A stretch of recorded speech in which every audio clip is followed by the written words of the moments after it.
आज हम एक ऐसे राज से पर्दा उठाने वाले हैं, एक ऐसा राज जो किसी धर्म या आस्था से कहीं ज्यादा गहरा है।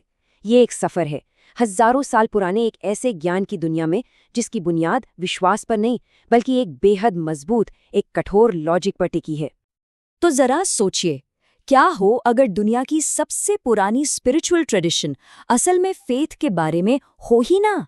क्या हो अगर वो असलियत को समझने का एक छिपा हुआ नक्शा हो, एक ऐसा ब्लूप्रिंट जो हमें कुछ मानने के लिए नहीं कहता बल्कि खुद जानने के लिए उकसाता है। और मैं पहले ही बता दूं, इसकी शुरुआत बिल्कुल भी आरामदायक नहीं है। ये तो एक झटके से शुरू होती है, एक ऐसे सवाल के साथ जो हमारी पूरी दुनिया, हमारे सच को देखने के नजरिए पर ही एक बड़ा सा सवाल खड़ा कर देता है। तो चलिए इस जांच पड़ताल को, इस इन्वेस्टिगेशन को शुरू करते हैं। तो पहला पड़ाव, और यहीं से पहला पर्दा उठता है। देखिए, ये सिस्टम किसी विश्वास पर नहीं टिका, ये टिका है सच की एक निडर खोज पर। मतलब ये किसी कहानी को मान लेने के बारे में है ही नहीं, ये तो अस्तित्व की एक बहुत गहरी पहेली को सुलझाने के बारे में है। अब यहाँ देखिए, सबसे कमाल की बात क्या है? सवाल ही बिल्कुल अलग है। जहाँ ज्यादातर सिस्टम हमें बताते हैं कि भाई तुम्हें ये मानना है, वो मानना है, वहीं ये सिस्टम एक जासूस की तरह पूछता है, असली क्या है? ये नहीं पूछता कि हमारे लिए अच्छा क्या है या हमें सुकून किससे मिलेगा। नहीं, ये बस एक चीज पूछता है, असल में, सच में, रियल क्या है? और ये जो लाइन है ना, ये सब कुछ साफ कर देती है। ये हमें हमारे मीठे मीठे झूठ से खींचकर एक कठोर सच्चाई की तरफ धकेलती है। मतलब साफ है, ये आराम की तलाश नहीं है, ये उस सच की तलाश है जो तब भी खड़ा रहता है जब हमारा सारा आराम हमसे छीन लिया जाए। तो ठीक है, अब वक्त है इसी कठोर लॉजिक की कसौटी पर अपनी दुनिया को कसने का। हम हर उस चीज की जांच करेंगे जिसे हम और आप सच मानते हैं, और देखिएगा, ये जानकर हैरानी होगी कि हमारी दुनिया की ज्यादातर चीजें इस टेस्ट में पास ही नहीं हो पाती। तो ये हैं वो 3 शर्तें, परम सत्य की पहचान। बिल्कुल साफ 3 नियम। कोई भी चीज अगर इन 3 शर्तों को पूरा नहीं करती तो वो अल्टीमेटली रियल नहीं हो सकती।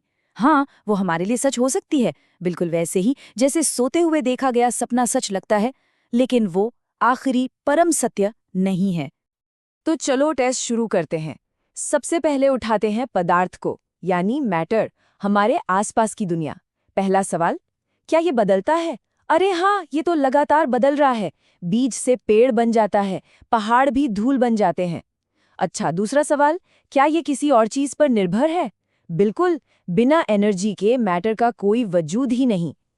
तो टेस्ट में फेल, ये आखिरी सच नहीं हो सकता। ठीक है, अगला नंबर, एनर्जी का। क्या ये बदलती है? बिल्कुल बदलती है। ये गर्मी से रोशनी बन जाती है, यहाँ तक कि मैटर में भी बदल जाती है। क्या ये आज़ाद है, इंडिपेंडेंट है? नहीं, इसे फैलने के लिए जगह और वक्त यानी स्पेस टाइम चाहिए। तो एनर्जी भी इस टेस्ट में पास नहीं हुई। और अब सबसे फंडामेंटल चीज पर आते हैं, स्पेस टाइम, दिक् और काल। क्या ये बदलता है? हाँ, आज तो साइंस भी हमें यही बताता है कि ग्रेविटी इसे मोड़ सकती है और टाइम की रफ्तार भी बदल सकती है। और क्या ये हमेशा से था? नहीं, ये भी तो बिग बैंग के साथ ही वजूद में आया। मतलब हमारे ब्रह्मांड की नींव वो भी परम सत्य नहीं है। तो इसका मतलब क्या निकला? मतलब ये कि हमारा पूरा का पूरा ब्रह्मांड, जिसे हम अपनी आखिरी सच्चाई मानते हैं, वो असल में परम सत्य है ही नहीं। वो एक सपना हो सकता है, एक परछाई, लेकिन वो फाइनल ट्रूथ नहीं है। एक पल के लिए बस इस ख्याल की गहराई को महसूस कीजिए। तो अब हम फिलॉसफी से निकलकर सीधे उतरते हैं कॉस्मॉस के गणित में। और यहाँ हम एक ऐसी चीज देखेंगे जो दिमाग हिला देगी। हम देखेंगे कि जिन कहानियों को हम सिर्फ मिथक या मिथ कहकर साइड कर देते हैं, उनमें शायद ब्रह्मांड का सबसे गहरा हिसाब किताब छिपा हुआ है। जरा इस नंबर पर नजर डालिए, 4.32 अरब साल। ये कोई तुक्का नहीं है, कोई अंदाजा नहीं। ये एक प्राचीन कैलकुलेशन है जिसे ब्रह्मा का एक दिन या एक कल्प कहते हैं। बस इस नंबर को अपने दिमाग में रखिएगा। और अब इसे देखिए, 4.54 अरब साल। ये हमारी धरती की उम्र का सबसे मॉडर्न साइंटिफिक अंदाजा है। अब दोनों नंबरों को एक साथ देखिए। ये एक दूसरे के इतने इतने ज्यादा करीब कैसे हैं? क्या ये सिर्फ एक इत्तेफाक है या इसके पीछे कोई गहरा राज है? और ये जो देवता है ना, ये स्लाइड बहुत अच्छे से समझाती है कि ये सिर्फ कहानियों के किरदार नहीं है, बल्कि ये ब्रह्मांड को चलाने वाले प्रिंसिपल्स हैं। जैसे ब्रह्मा यानी क्रिएशन की शक्ति, जिसे हम आज पोटेंशियल एनर्जी कह सकते हैं। विष्णु यानी सिस्टम को बनाए रखने की शक्ति, जिसे बायोलॉजी में होम्योस्टेसिस कहते हैं। और शिव यानी डिसोल्यूशन, चीज़ों का बदलना और ख़त्म होना ताकि नई चीज़ें पैदा हो सकें, जिसे साइंस में एंट्रोपी कहते हैं। ये धर्म से ज़्यादा एक साइंटिफिक फ्रेमवर्क जैसा नहीं लगता? और यहीं पे सबसे बड़ा सवाल खड़ा होता है, मिथ या कहानियां अरबों में गिनती नहीं करती। इतनी सटीक कैलकुलेशन कोई तुक्का नहीं हो सकती। ये तो किसी बहुत ही एडवांस सिविलाइजेशन और एक बेहद गहरी समझ की तरफ इशारा कर रही हैं। चलिए, अब हम इस इन्वेस्टिगेशन के सबसे गहरे और सबसे रहस्यमयी हिस्से में उतरते हैं। एक ऐसा रहस्य जिसे आज की मॉडर्न साइंस भी नहीं सुलझा पाई है। चेतना, कॉन्शियसनेस। हमारा शरीर एक कमाल की मशीन है, इसमें कोई शक नहीं। पर सवाल ये है कि इस मशीन के अंदर बैठकर इसे एक्सपीरियंस कौन कर रहा है? और यही वो सवाल है जहां आकर साइंस खामोश हो जाता है।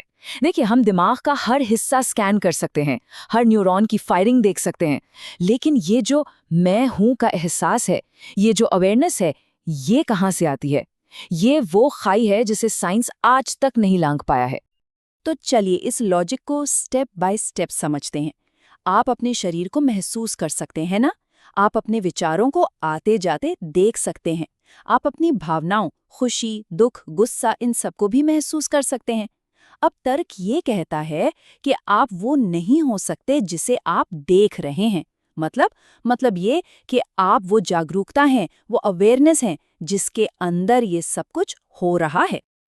और इसी प्योर ऑब्जर्वर को, इसी शांत और स्थिर कॉन्शियसनेस को आत्मा कहा गया है।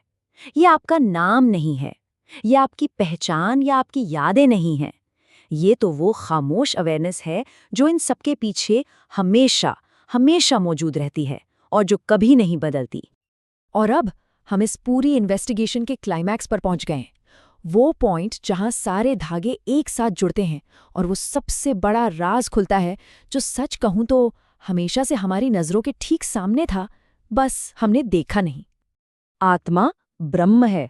बस ये सिर्फ दो शब्द नहीं है, ये इस पूरी खोज का, इस पूरी इन्वेस्टिगेशन का निचोड़ है। इसका मतलब है जो आपके अंदर है वही पूरे ब्रह्मांड के पीछे है। आपकी अपनी चेतना और इस ब्रह्मांड को चलाने वाली परम चेतना, वो एक ही है।